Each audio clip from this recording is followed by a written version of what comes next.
A U.S. Marine pushed her in the mess hall, unaware she held a higher rank than everyone around him. A true story. The mess hall at Camp Lejeune was never a quiet place at noon. It was always packed. Hundreds of Marines moved through the serving line at the same time, trays clanging, boots squeaking on the floor, voices rising over each other. Nobody waited for anyone. Nobody had time to. You grabbed your food, found a seat, and got out before your next task caught up with you.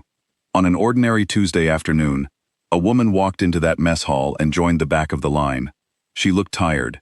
She was wearing standard-issue camouflage utilities, a plain olive green cover pulled low over her face, and no visible rank insignia on the front of her blouse. She had just come out of a 4-hour leadership debrief and had tossed her rank into her bag out of habit. She was not trying to be invisible. She was just tired and hungry like everyone else. Her name was Colonel Harlow, and she had been in the Marine Corps for over 2 decades. But the young Lance Corporal behind her in line did not know any of that. He was 22 years old, 8 months into his first posting, and completely focused on one thing: not being late. He had a formation at 1300. His sergeant had already warned him twice about punctuality, and a third strike would mean serious trouble. The line was moving too slowly. Every second felt like a waste. He looked at the woman standing in front of him and made a quick decision. He pushed past her, not hard enough to knock her over, but hard enough to make it clear it was on purpose. A shoulder into her arm, a step forward, a grab at the tray, and no apology. He didn't even look back. In his mind, she was just someone standing in the way, someone who probably didn't have anywhere important to be. The mess hall didn't go quiet after that. It was too loud for that, but several people noticed. A master gunnery sergeant 2 spots back in line noticed. 3 senior NCOs at a nearby table noticed, and a young corporal who had spotted Colonel Harlow the moment she walked in noticed most of all. She had gone perfectly still, watching. Colonel Harlow set her tray down slowly. She looked at the Lance Corporal who had just pushed past her. She did not raise her voice. She did not reach up to flash any rank. She just spoke, calm, flat, completely certain of herself. "Lance Corporal, fall back in line." 3 words. That was all. But it stopped him instantly. There is a specific kind of voice that military life teaches you to recognize before your brain even processes what was said. It is not loud. It is not angry. It is something quieter than that, and somehow far more serious. The Lance Corporal turned around, and what he saw in her face was not what he expected. There was no fury there, no embarrassment, just complete calm, the kind of calm that only comes from someone who has never needed to prove anything to anyone. His stomach dropped before he even understood why. The master gunnery sergeant was already moving. He came up behind the Lance Corporal quietly, like he had done this kind of thing many times before, because he had. He leaned in close and spoke in a low voice that only the 2 of them could hear. "Son, you just put your hands on the commanding officer of this installation." The Lance Corporal did not move for a few seconds. He just stood there. Then the color left his face entirely. Colonel Harlow was not just any senior officer passing through. She was, at that moment, the highest-ranking person in that mess hall, and one of the highest-ranking officers on the entire base. She had served in 3 different countries. She had received the Legion of Merit. She had written letters to the families of Marines who never came home. She had done the hardest things that military service asks of a person, and she had done them without making noise about it. And a Lance Corporal, 8 months into his first posting, had just shoved her out of his way in the lunch line. What happened next is the part of this story that people still talk about.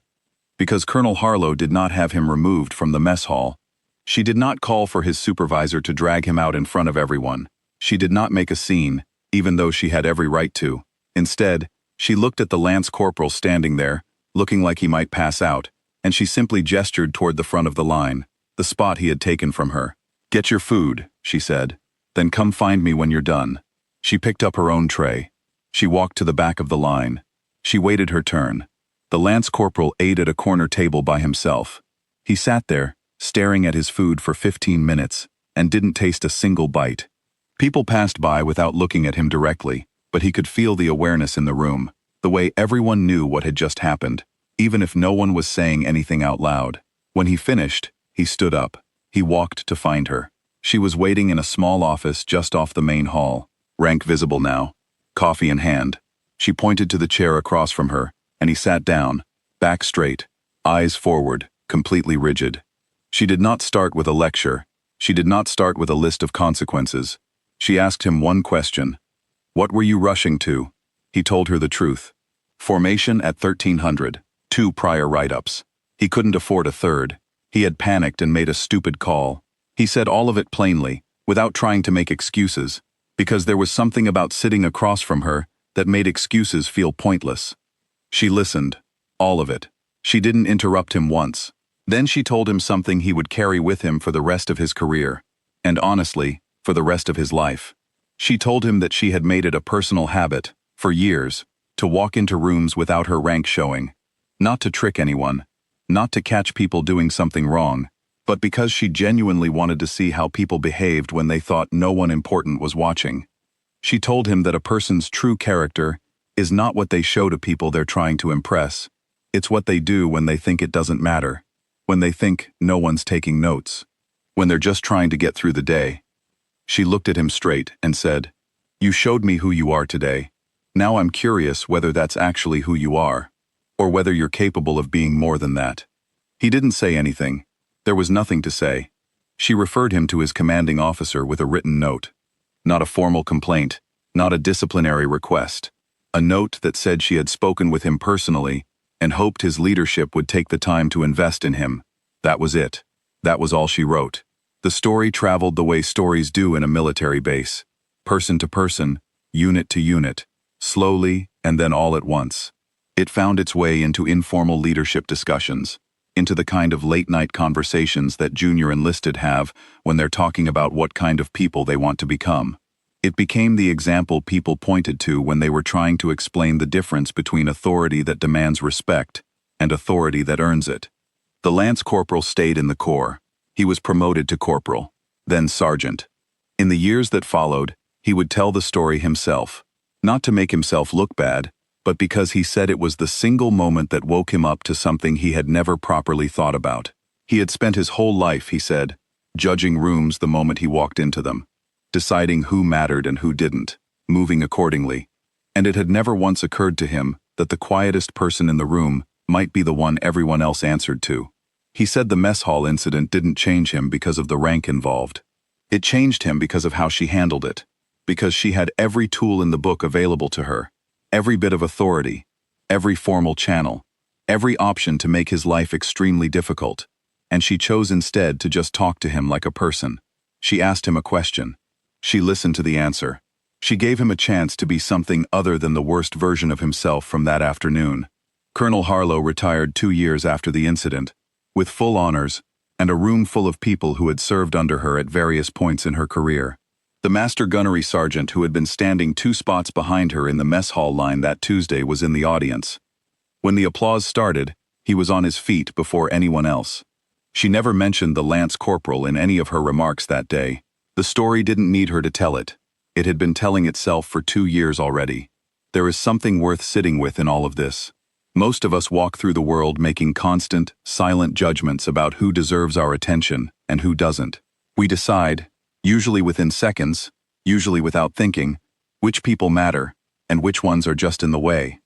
We base these decisions on things we can see, how someone is dressed, how they carry themselves, whether they look like someone important or someone ordinary.